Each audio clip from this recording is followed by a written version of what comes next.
नमस्कार, मनीषा टेस्टी रेसिपीमध्ये तुमचे सर्वांचे मनापासून खूप खूप खूप स्वागत। आज आपण होळीच्या निमित्त अगदी मऊ लुसलुशीत अशी पुरणाची पोळी कशी बनवायची ते बघणार आहोत। बरेचदा नवशिक्यांना किंवा नवविवाहित मुलींना पुरणपोळी बनवायला अवघड वाटते। त्यांची पुरणपोळी मध्येच फाटते किंवा तव्याला चिटकते। तसे होऊ नये म्हणून त्यांना अचूक प्रमाणात लुसलुशीत अशी पुरणपोळी करता यावी यासाठी मी इथे योग्य प्रमाणात व काही टिप्ससह इथे पुरणपोळी बनवलेली आहे। ते बघण्यासाठी तुम्ही हा व्हिडिओ शेवटपर्यंत पहा, म्हणजे तुमची पुरणपोळी बनवण्याची भीतीही जाईल व तुमची पुरणपोळी व्यवस्थित बनेल व तुम्ही ह्या सणाला पटापट पुरणपोळी बनवू शकाल। चला तर मग, पण त्याआधी तुम्ही माझ्या चॅनलला सबस्क्राइब केले नसेल तर माझ्या चॅनलला सबस्क्राइब करायला विसरू नका, त्यामुळे तुम्हाला माझ्या अशाच नवीन नवीन रेसिपी पाहायला मिळतील। चला तर मग सुरुवात करूया। सर्वप्रथम आपण पुरणाची डाळ शिजवायला घेणार आहोत। मी या ठिकाणी 250 ग्रॅम म्हणजे पाव किलो आणि मेजरिंग कपचा एक मोठा कप हरभरा डाळ घेतलेली आहे। तुम्ही घरातील कोणतीही मोठी वाटी घेऊ शकता। तिला मी 2-3 पाण्याने स्वच्छ धुवून घेतलेली आहे व 1 तासासाठी पाण्यामध्ये भिजत ठेवली होती। तुम्ही न भिजवताही डाळ शिजवू शकता, हे आपल्या डाळीच्या क्वालिटीवर असतं। आता मी हे डाळ मधलं पाणी काढून घेणार आहे व डाळ कुकर मध्ये शिजवून घेणार आहे। हे बघू शकता, मी डाळ मधलं पूर्ण पाणी काढून घेतलेलं आहे व तिला आता मी कुकर मध्ये टाकून घेणार आहे। इथे मी हा 5 लिटरचा कुकर घेतलेला आहे। आता त्यामध्ये मी पूर्ण डाळ टाकून घेणार आहे। हे बघा, मी पूर्ण डाळ टाकून घेतलेली आहे। आता मी तुम्हाला पाण्याचा माप सांगणार आहे।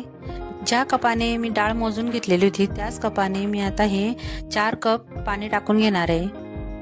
तुम्हाला जर कटाची आमटी करायची असेल तर 4 कप पाणी बरोबर आहे, नाही करायची असेल तर 3 कप पाणी टाकलं तरी चालेल। आता मी कुकर गॅसवर ठेवून घेणार आहे व त्याच्या 4 शिट्ट्या करून घेणार आहे। तुम्ही जर डाळ भिजत घातलेली नसेल तर कुकरच्या 2-3 शिट्ट्या जास्त करून घ्यायच्या, म्हणजे डाळ परफेक्ट शिजते आपली। आपली डाळ शिजते तोपर्यंत मी तुम्हाला कणिक कशी मळायची ते दाखवणार आहे। इथं ज्या कपने मी डाळ घेतलेली होती त्याच कपने मी आता तुम्हाला पीठ मोजून दाखवणार आहे। इथे मी गव्हाचे पीठ घेतलेले आहे। पीठ चाळणीने चांगलं चाळून घेतलेलं आहे मी। तुमच्याकडे जर चाळणी नसेल तर तुम्ही कपड्याने ते पीठ गाळू शकता, पण पीठ गाळूनच घ्यायचं आहे, त्यामध्ये कोंडा आपला सगळा निघून जाईल व आपल्या पुरणपोळ्या एकदम मस्त लुसलुशीत येतील। इथं मी 2 कप भरून पीठ घेणार आहे गव्हाचं। हे बघू शकता, 1 कप डाळसाठी 2 कप पीठ हे बरोबर मेजरमेंट बरोबर आहे आपलं। आता मी त्यामध्ये काय टाकायचं ते सांगणार आहे। मी इथं अर्धा चमचा मीठ टाकून घेतलेलं आहे व थोडीशी हळद टाकलेली आहे। आता मी तुम्हाला एक महत्त्वाची टिप्स इथं सांगणार आहे। इथं मी जो पदार्थ टाकणार आहे त्यामुळे आपली पुरणपोळी फाटणार नाही व एकदम लुसलुशीत येईल। इथं मी 1.5 चमचा साखर टाकलेली आहे। आपल्या पिठाच्या अंदाजानुसार आपल्याला साखर टाकून घ्यायची आहे। साखरमुळे कणकेला एकदम लवचिकपणा येतो व कणिक एकदम मऊसूत होते व पोळी फाटतही नाही। इथं मी 2 चमचे तेल टाकलेले आहे, तेलानेही आपली पोळी एकदम नरम येते। आता हे सगळं पदार्थ मी एकत्र करून घेणार आहे व कणिक मळून घेणार आहे। कणिक मळताना पाणी थोडं थोडं टाकायचं, एकदम जर टाकलं आपण तर आपली कणिक सैल होऊ शकते व पुरणपोळ्याही व्यवस्थित येणार नाही आपल्या। हे बघू शकता, मी थोडं थोडं पाणी करतच कणिक मळते। हे बघा, याप्रमाणे आपली कणिक यायला पाहिजे। हे बघा, मी त्यामध्ये थोडं तेल टाकून घेतलेलं आहे व 1 वेळा अजून मळून घेते।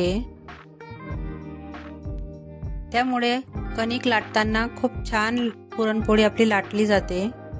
आता हे बघा, मी दाखवलं तुम्हाला की आपलं कणिक कशी हवी। आता त्यावरनं मी तेल टाकून घेणार आहे, म्हणजे आपल्या कणकेला कडकपणा येणार नाही। त्याला मी आता एका भांड्याने झाकून घेतलेलं आहे, तुम्ही रुमालाने झाकू शकता। आता आपण इकडे कुकरकडे वळूया। आपला कुकर आता मस्त थंड झालेला आहे व मी झाकणही काढून घेतलेले आहे त्याचे। हे बघा, आता मी तुम्हाला डाळ कशी शिजलेली ते दाखवते। दोन्ही बोटांमध्ये आपली डाळ चांगली दाबून व्यवस्थित अशी फुटते, म्हणजे आपली डाळ व्यवस्थित शिजलेली आहे. हे बघा. आता आपण डाळमधलं पाणी काढून घेणार आहोत. इथे मी एक गाळणी ठेवलेली आहे व त्यावर डाळ टाकून घेतलेली आहे. खाली मी एक भांडं ठेवलेलं आहे. हे बघा. डाळ व्यवस्थित नितरून घ्यायची आपल्याला व त्यातील पाणी आपल्याला पूर्णपणे काढून टाकायचं आहे. त्यामध्ये थोडंही पाणी राहिलं तर आपलं पुरण पातळ होऊ शकतं. हे बघा, मी 5 मिनिटं डाळ नितरत ठेवलेली होती. आता मी तिला काढून घेणार आहे व कुकरमध्ये टाकून घेणार आहे. हे बघा, एवढं पाणी शिल्लक राहिलेलं आहे. यामध्ये कटाची आमटी व्यवस्थित होईल. आता इकडे कुकरमध्ये मी डाळ टाकून घेतलेली आहे. आता इथं मी तुम्हाला गूळ किती घ्यायचा ते सांगणार आहे. ज्या मापाने आपण डाळ मोजून घेतली त्याच मापाने आपण आता गूळही घेणार आहे. 1 कप मी इथं गूळ घेतलेला आहे. मी थोडा कमी घेतलेला आहे. तुम्हाला जर जास्त गोड आवडत असेल तर तुम्ही 1 कपही घेऊ शकता. आता त्यामध्ये मी टाकून घेणार आहे. हे बघा. व ते व्यवस्थित आता हलवून घेणार आहे. गूळ चांगला डाळमध्ये एकत्र करायचा, एकजीव करून घ्यायचा आपल्याला. सुरुवातीला गॅसची फ्लेम थोडी मोठीच ठेवायची आहे. गूळ वितळल्यानंतर आपल्याला गॅसची फ्लेम लो करून घ्यायची आहे. लो ते मीडियम मध्येच ठेवायचा आहे गॅस, कारण आपला गूळ खाली करपणार नाही. मग जोपर्यंत गूळ वितळत नाही तोपर्यंत असंच हलवत राहायचं आहे. हे बघा, आता गूळ पूर्णपणे वितळून गेलेलं आहे. एक 10 मिनिटामध्ये आपलं हे पुरण तयार होतंय. हे बघा. याला अधूनमधून असं हलवतच राहायचं, म्हणजे ते व्यवस्थित एकसारखा आपला गूळ सर्व पुरणाला लागतो. आता मी तुम्हाला एक टिप सांगणार आहे. तर पुरण आपलं शिजलेलं आहे व्यवस्थित हे कसं ओळखायचं, तर यामध्ये चमचा टाकून बघायचा. तो जर आपला चमचा उभा राहिला तर म्हणजे आपलं पुरण तयार आहे. हे बघा, आपलं पुरण आता तयार आहे. यामध्ये आता शेवटी वेलची पूड घालणार आहोत. हे बघा, मी अर्धा चमचा वेलची पूड घातलेली आहे. तुम्ही जायफळ पावडरही यात ऍड करू शकता. तेही चांगलं आता मिक्स करून घ्यायचं आहे आपल्याला. आपलं पुरण आता रेडी आहे. मी आता चाळणीमध्ये हे काढून घेणार आहे. ही पुरण काढायची चाळणी माझी. तुम्ही पुरण यंत्रामध्येही पुरण गाळू शकता. अशा लांबट ग्लासने व खालून गोलाकार असतो त्या ग्लासने किंवा संपुटने आपण हे पुरण असं दाबून दाबून काढायचंय. हे बघा, याप्रमाणे मी आता सगळं पुरण गाळून घेणार आहे. हे बघू शकता, एकदम पेढ्यासारखं आपलं पुरण तयार आहे. मऊसूत एकदम. याच्या पुरणपोळ्याही खूप छान लागतील. हे बघा.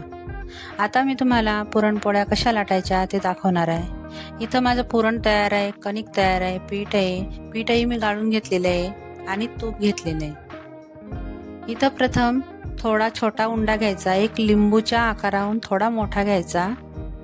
तुम्हाला जर लहान पुरणपोळ्या लाटायचे असेल तर छोटे छोटे गोळे करायचे. हे बघा, मी आता व्यवस्थित गोल उंडा करून घेतलेला आहे. आता आपल्याला पुरण याच्याहून थोडं मोठं घ्यायचं आहे, म्हणजे जास्त घ्यायचं आहे. हे बघा, उंड्यापेक्षा आपलं पुरण थोडं जास्त घ्यायचं आहे. आता त्याला मी पीठ लावून घेतलेलं आहे व अशी वाटी तयार करायची कणकेची. हे बघा, काठ बारीक करून घ्यायचे व आतमध्ये थोडं जाडसरपणा ठेवायचा. आता त्यामध्ये मी पुरणाचा गोळा ठेवून घेतलेला आहे व व्हिडिओमध्ये दाखवल्याप्रमाणे मी असं दाबून दाबून कणिक वर बाहेर काढणार आहे. हे बघा, पुरणाच्या अशा अंगठ्याने दाबत चालायचं पुरणाला. हे बघा, एकदम मोदकासारखंच घडायचं त्याला. व ते वरचा जो भाग राहतो तो जास्तीचा असला तर काढून टाकायचा, नाहीतर तिथंच आपण तो दाबून घेणार आहे. आता मी पीठ लावून घेतलेलं आहे उंड्याला.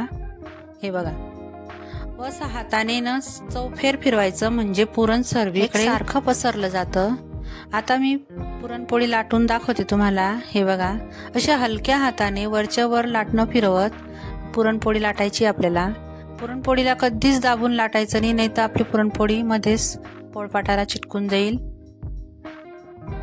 व खराब होईल आपली पुरणपोळी। हे बघा मी सगळीकडे लाटत चालते, एकदम हलक्या हाताने लाटायची आहे व तिचे काठही पूर्ण बारीक लाटून घ्यायचे, आतमध्ये थोडं जाडसर राहिली तरी चालतं। आता इथं मी एक तवा ठेवलेला आहे, त्यावर मी आता ती पुरणपोळी टाकून घेतलेली आहे। तर बघू शकता तुम्ही किती छान ती फुगत चाललेली आहे। सुरुवातीला गॅस लो ते हाय ठेवायचा, मग थोडा तपला की मग कमी करून घ्यायचा, म्हणजे आपली पुरणपोळी खाली चिटकत नाही। हे बघू शकता किती छान टम्म अशी फुगलेली आपली पुरणपोळी। त्यावर मी तूप टाकून घेतलेलं आहे, तुम्ही तेलही टाकू शकता। हे बघा एकदम लुसलुशीत मऊ एकदम कापसासारखी झालेली आपली पुरणपोळी व अजिबात फाटलेली नाही किंवा चिटकलेली नाहीये। याप्रमाणे जर तुम्ही कराल तर तुमची पुरणपोळी अशीच व्यवस्थित येईल। आता मी याला काढून घेणार आहे। आता तुम्हाला मी दुसरी पद्धत दाखवणार आहे। हे बघा मी कणकेचा एक गोळा घेतलेला आहे, त्याला पीठ लावून घेतलेलं आहे व तो आता आपण लाटून घेणार आहोत। त्याची वाटी न बनवता आपण अशी मोठी पुरी लाटतो आपण त्याप्रमाणे लाटायची आहे। हे बघा आता त्यामध्ये आपल्याला जेवढा गोळा हवा पुरणाचा तेवढा आपण घ्यायचा आहे व त्या मधोमध ठेवून आपण असं जसं कोण हातामध्ये धरतो त्याप्रमाणे धरायचं आहे। त्याला असं दाबत दाबत समोर असं मोदकासारखंच आणायचं आहे व त्याला तिथं चिटकवून द्यायचं आहे। ही पद्धत एकदम सोपी आहे, नवीन शिकणाऱ्यांसाठी तर खूप सोपी ही पद्धत। आता उंड्याला मी पीठ लावून घेतलेलं आहे व दोन्ही हातांमध्ये असं दाबून घेतलेलं आहे व थोडं मोठं करून घेतलेली साईज, त्याची मी पुरणपोळी लाटून घेतलेली। बघा किती छान व्यवस्थित लाटली गेलेली आहे। या पद्धतीने केली तर तुमची पुरणपोळी याच पद्धतीने फुगेल। हे बघा एकदम मऊ लुसलुशीत अशी आपली ही पण पुरणपोळी आलेली आहे। सगळ्याच पुरणपोळ्या आपल्या टम्म फुगलेल्या आहेत। या पद्धतीने जर पुरणपोळी केली तर तुमच्या पुऱ्याही अशाच टम्म फुगून येतील। हे बघा नवशिकण्यांसाठी तर खूप सोपी पद्धत आहे ही।